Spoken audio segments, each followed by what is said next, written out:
halkan waa tilmaanta iyo xaaqada qadarita qiimaha mudan aan nagala socodsiino soo gudbino warar warbixino waraysiyo aan qabanno week kasta haddii aad markuu warayso boggan fadlan subscribe ku samee YouTube channel-ka anaga si aad u noqoto ruuxa ugu horeeya la socda wararka iyo warbixinada dad mar hore ku salaysan mahadsan wararka tilmaanta iyo caawa waxaad ku maqli doontiin qarax weyn oo ka dhacay magaalada Muqdisho galabta dagaalada ka socda dalka Itoobiya wararkii ugu dambeeyay qaraxii ismidaaminta ah ee ka dhacay magaalada Muqdisho waxaa soo baxaya faahfaahin ku saabsan qarax ismidaamin ah oo galabta ka dhacay degmada wadajir ee magaalada Muqdisho kaasoo lala beegsaday maqaaxi ku dhow xerada tababarka ciidanka ee ku taala warshadii horeeto ee nacnac ruux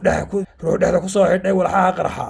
ayaa la sheegay inuu isku qarxiyay maqaayadaas xilli ay ku sugnaayeen dhalinyaro badan oo halkaasi ku shaahaynayay khasaare isugu jira dhimasho iyo dhaawac iyo burbur ayaa la sheegayaa inuu geystay qaraxaas iyada oo ay goobta gaareen gaadiidka gurmadka degdega ah ciidamada ammaanka ayaana xiray halkaasi baaritaan la sameeyey 4 qof ayaa inta la xaqiijiyay ku dhimatay ku dhawaad 10 kaleetana way ku dhaawacmeen sida ay ilo wareegtada ku sugan halkaasi ay xaqiijiyeen al-shabaab ayaa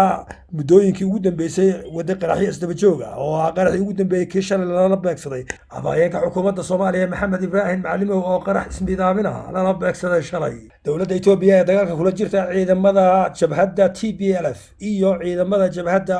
OLA Oromo Liberation Army ayaa wararku waxay sheegayaan in drone fara badan maanta ay weerareen halka ay ka dagaalamayaan jabhadda OLA Oromo Liberation Army drone-kaasi oo ka soo kacday Asoosa waa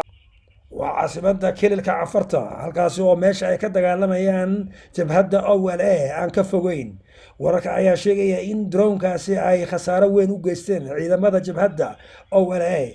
warar kale ayaa sheegay in jabhaddu ay qabsatay magaalooyin cusub oo ay dagaalo cusub ay wadaan iyagoo halkaasi markaasi ay ciidamadana markii dagaalada lugta ay aad u jabeen ay isticmaaleen drone-ka sidii loogu jabiyay drone-kaasi ciidamada TPLF ayaa wararku sheegayaan in ciidamada marka lugta looga adkaado ay dalbadaan diyaaradaha drone-ka kuwaasi oo duqeeya aaga dhinaca kaleeto ee ciidamada OLA ama TPLF ay dagaalka ka wadaan waxay ahayd bishii horeeto markii uu ra'iisul wasaaraha dalka Itoobiya ku baaqay in ilaa 1 milyan oo qurbajoog ah ay yimaadaan dalka qurbajoogtaasi ayaa waxa u badnaa oo hadda soo gaaray dalka qaarkood xabashida oo aad uga timid dalka Mareykanka iyo wadamada Yurub ayaa timid iyagoo markaasi aad ugu soo dhaweeyay airportka Bole International Airport xalay oo xaflad weyn loo qabtay ayaa waxay halka isugu yimaadeen qurbajoogtii iyagoo markaasi lulaya caalankii hore imperialismka ee Haile Selassie iyo kii horeeto iyagoo markaasi iska tuurayba kii federaalka halkaasi oo markaasi ay wararku sheegayaan oo kaleeto in ay loo ballan qaaday in dhammaantoodba dhul laga siin doono magaalada Addis Ababa arrintaas ayaa waxay ka caadhiisay sida wararku sheegayaan qowmiyadda Oromada oo sheegay in Abiy Ahmed rabo inuu xabashida ku abuuro magaalada Addis Ababa warar kale oo soo gaaraya waxay sheegayaan Soomaali badan oo qurbajoog ahayd oo iyagana ka yimid qurbaha ayaa iyaguna magaalada Jigjiga gaaray oo halkaasi iyagana ku marayay iyadoo markaasi deegaanka Soomaalida ay abaar xun ka jirto ayaa qurbajoogtaasi waxaa lagu bixinayaa lacag badan oo hoteelo la dejinaya waliba qaarkood dhul loo ballan qaaday in la siinayo haddaba dawladdu ma waxa ka muhiimsan abaarta dadka ku dhamaanayaan qurbajoog ka timi qurbaha oo markaasi kharash iyo lacag lagu bixinayo waxay ahayd lacagtaasi in la geliyo dadka masaakiinta ah ee abaartu ku habsatay ee xoolahoodii dhammaadeen haddana dadku ay dhammaantoodba biyo la'aan iyo gaajiyo oon ay u dhiman doonaan weegaga soo socda haddii ayna gurmad degdega gaarin madaxweynaha Somaliland ama gobolada waqooyi ee Soomaaliya mudane Muuse Biixi Cabdi iyo wafdi ballaaran oo uu hogaaminayo oo saaka safar shaqo kaga dhoofay magaalada Hargeysa ayaa gaaray caasimadda Addis Ababa ee dalka Itoobiya waxaana madaarka caalamiga ah ee Bole International Airport ku soo dhaweeyay saraakiil sarsare oo ka socda dowladda Itoobiya kuwaas oo ay ka mid yihiin wasiirka maaliyadda dowladda federaalka Itoobiya mudane Axmed Shide iyo wasiiru dowlaha arrimaha siyaasadda ee wasaaradda arrimaha dibadda Itoobiya Mr. Ridwan Hussein madaxweynaha Somaliland ama gobolada waqooyi ee Soomaaliya mudane Muuse Biixi Cabdi iyo wafdiga oo qaad rasmi ah ka helay ra'iisul wasaaraha dalka Itoobiya Mr. Abiy Ahmed wararka soo gaaray ayaa sheegaya in booqashadaasi Muuse Biixi ay la xiriirdo dowladda Itoobiya oo dabac uga jiro sidii ay kaalin ugu yeelan lahayd ama ay